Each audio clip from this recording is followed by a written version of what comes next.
നല്ല പോരാട്ടം പോരാടി ഓട്ടമോടിടാം, വല്ലഭന്റെ നല്ല പാത പിന്തുടർന്നിടാം. ഭാരം പാപം തള്ളി ലക്ഷ്യം നോക്കി നേരെ മുന്നോട്ടോടി ഓട്ടം തികയ്ക്കാം. ഭാരം പാപം തള്ളി ലക്ഷ്യം നോക്കി നേരെ മുന്നോട്ടോടി ഓട്ടം തികയ്ക്കാം. എല്ലാ മാന്യ ശ്രോതാക്കൾക്കും കർത്താവായ യേശുക്രിസ്തുവിൻ്റെ വിലയേറിയ നാമത്തിൽ ധ്യാന ചിന്തയിലേക്ക് സ്വാഗതം. ചലിക്കുന്ന എല്ലാ ജീവജാലങ്ങളും അവയുടെ ചലനത്തിൽ വേഗത കൂട്ടാറുണ്ട്. ചില പ്രത്യേക സാഹചര്യങ്ങളിലാണ് അവ അങ്ങനെ ചെയ്യുന്നത്. വേഗതയേറിയ ഇത്തരം ചലനത്തെ ഓട്ടം എന്ന് വിളിക്കാവുന്നതാണ്. ഒട്ടകപ്പക്ഷി ചിറകുള്ളതാണെങ്കിലും വളരെ വേഗത്തിൽ ഓടുന്ന പക്ഷിയാണ്. ഏകദേശം മണിക്കൂറിൽ 70 കിലോമീറ്റർ വേഗത്തിൽ ഓടാൻ അവയ്ക്ക് കഴിവുണ്ട്. മനുഷ്യരും ചില പ്രത്യേക സന്ദർഭങ്ങളിൽ ഓടുന്നവരാണ്. വേഗത്തിലെത്താനുള്ള ഒരു ഉപാധിയായിട്ടാണ് ഓട്ടം ഇരിക്കുന്നത്. പണ്ടുകാലത്ത് രാജാക്കന്മാരുടെ കൽപ്പനകൾ രാജ്യത്തിൻ്റെ വിവിധ ഭാഗങ്ങളിൽ എത്തിക്കുവാനായി ഓട്ടക്കാരായ സന്ദേശവാഹകരെ നിശ്ചയിച്ചിരുന്നു. അവരെ അഞ്ചൽക്കാർ എന്നാണ് വിളിച്ചിരുന്നത്. അതിൻ്റെയൊക്കെ ഓർമ്മ പുതുക്കാനായി ഇന്ന് വിവിധ ഓട്ട മത്സരങ്ങൾ സംഘടിപ്പിക്കാറുണ്ടല്ലോ. ഏറ്റവും കുറഞ്ഞ സമയം കൊണ്ട് ഓടിയെത്തുന്നവർക്കാണ് സമ്മാനം ലഭിക്കുന്നത് അഥവാ പ്രതിഫലം ലഭിക്കുന്നത്. നിത്യേന കുറച്ചു നേരം ഓടുന്നത് ശരീരത്തിൻ്റെ ആരോഗ്യത്തിന് നല്ലതാണ്. ഓട്ടമത്സരത്തിൽ പങ്കെടുക്കുന്നവർ ക്രമമായ പരിശീലനം ചെയ്യേണ്ടത് ആവശ്യമാണ്. അവർ ആരോഗ്യത്തിന് ഉതകുന്ന ഭക്ഷണക്രമീകരണം നടത്തുകയും കൃത്യമായി വ്യായാമം ചെയ്യുകയും ചെയ്യേണ്ടതാണ്. ഇതോടുള്ള ബന്ധത്തിൽ ദൈവവചനമാകുന്ന ബൈബിൾ പറയുന്നത് എന്താണ് എന്ന് ചുരുക്കമായി പരിശോധിക്കാം.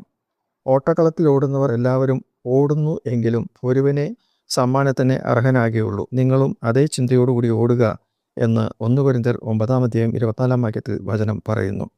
ജീവിതം ഒരു ഓട്ടപ്പന്തയമാണ്. പ്രതിഫലം ഏറ്റുവാങ്ങുക എന്നതായിരിക്കണം ജീവിത ലക്ഷ്യം. അതിന് ചില ക്രമീകരണങ്ങൾ ജീവിതത്തിൽ വരുത്തേണ്ടത് ആവശ്യമാണ്. ഒരുപാട് ഭാരങ്ങൾ വഹിച്ചുകൊണ്ട് ഓടിയാൽ ലക്ഷ്യത്തിലെത്തുകയില്ലല്ലോ. അതുകൊണ്ട് ചിലത് വിട്ടുകളയുകയും ഉപേക്ഷിക്കുകയും ചെയ്യേണ്ടത് ആവശ്യമാണ്. അതിനെക്കുറിച്ച് ബൈബിൾ പറയുന്നത് ഇപ്രകാരമാണ്: സകല ഭാരവും മുറുകെ പറ്റുന്ന പാപവും വിട്ട് ഓടുക. എബ്രായർ 12:1.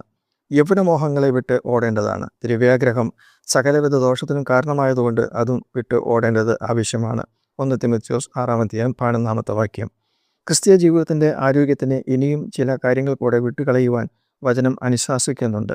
ഇപ്പോഴോ കോപം, ക്രോധം, ഈർഷ്യ, വായിൽ നിന്ന് വരുന്ന ദൂഷണം, ദുർഭാഷണം ഇവയൊക്കെയും വിട്ടുകളവീൻ.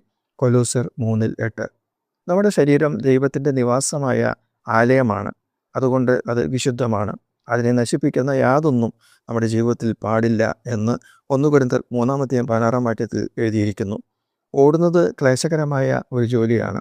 ക്ഷീണവും വേദനകളും അതിൻ്റെ ഫലമായിട്ടുണ്ടാകും. പക്ഷേ ഒരു ഓട്ടക്കാരൻ അതുകൊണ്ടൊന്നും പിന്മാറുകയില്ല. സ്ഥിരോത്സാഹമാണ് അയാളെ അതിനെ പ്രേരിപ്പിക്കുന്നത്. ലക്ഷ്യബോധമാണ് അയാളെ ഉത്സാഹിപ്പിക്കുന്നത്. ഓടുന്നവർ ട്രാക്ക് തെറ്റാതെ ഓടേണ്ടതാണ്. പ്രതിഫലത്തിന്മേൽ നോട്ടം വെച്ചുകൊണ്ടാണ് ഓടുന്നത്. അതുപോലെ ശരിയായ പാതയിലൂടെ നാം സഞ്ചരിക്കേണ്ടത് ആവശ്യമാണ്. വളഞ്ഞ വഴിയിലേക്ക് പോയാൽ ലക്ഷ്യസ്ഥാനത്ത് എത്തുകയില്ലല്ലോ. വിശ്വാസത്തെ നായകനും ലക്ഷ്യം പൂർത്തിയാക്കുവാൻ നമ്മെ സഹായിക്കുകയും ചെയ്യുന്ന യേശുവിനെ നോക്കി ഓടേണ്ടത് ആവശ്യമാണ്. എബ്രായർ ലേഖനം 12:2 അപ്രകാരം പറയുന്നു: നിങ്ങളുടെ ഉള്ളിൽ ക്ഷീണിച്ചു മടുക്കാതിരിപ്പാൻ പാപികളാൽ ഇങ്ങനെയുള്ള വിരോധം സഹിച്ചവനെ ധ്യാനിച്ചു കൊള്ളുക എന്നും എബ്രായർ ലേഖനം 12:3 പറഞ്ഞിരിക്കുന്നു. കർത്താവിനായി കാത്തു നിൽക്കുന്നവർ ശക്തിയെ പുതുക്കും. അവർ കഴുകന്മാരെ പോലെ ചിറകടിച്ച് കയറും. അവർ തളർന്നു പോകാതെ ഓടുകയും ക്ഷീണിച്ചു പോകാതെ നടക്കുകയും ചെയ്യും. യെശയ്യാപ്രവചനം 40:31. ദുരാഗ്രഹത്തിൻ്റെ പിന്നാലെ ഓടി ശാപം ഏറ്റുവാങ്ങിയ ഗേഹസി എന്ന യുവാവിനെക്കുറിച്ച് ബൈബിൾ പറഞ്ഞിരിക്കുന്നത് നമ്മുടെ മുന്നറിയിപ്പിന് വേണ്ടിയാണ്. പ്രിയമുള്ളവരെ, സത്യത്തിൻ്റെ പാതയിൽ, നേരിൻ്റെ വഴിയിൽ വിശ്വസ്തയോടെ യേശുവിനെ നോക്കിക്കൊണ്ട് ജീവിതയാത്ര നമുക്ക് തുടരാം.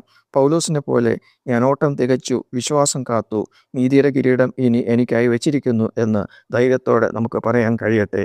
God bless you. സത്യത്തിന്റെ പാതയിൽ സ്നേഹത്തിൻ കൊടിയുമായി സാക്ഷികൾ സമൂഹമേ മുന്നേറിടാം.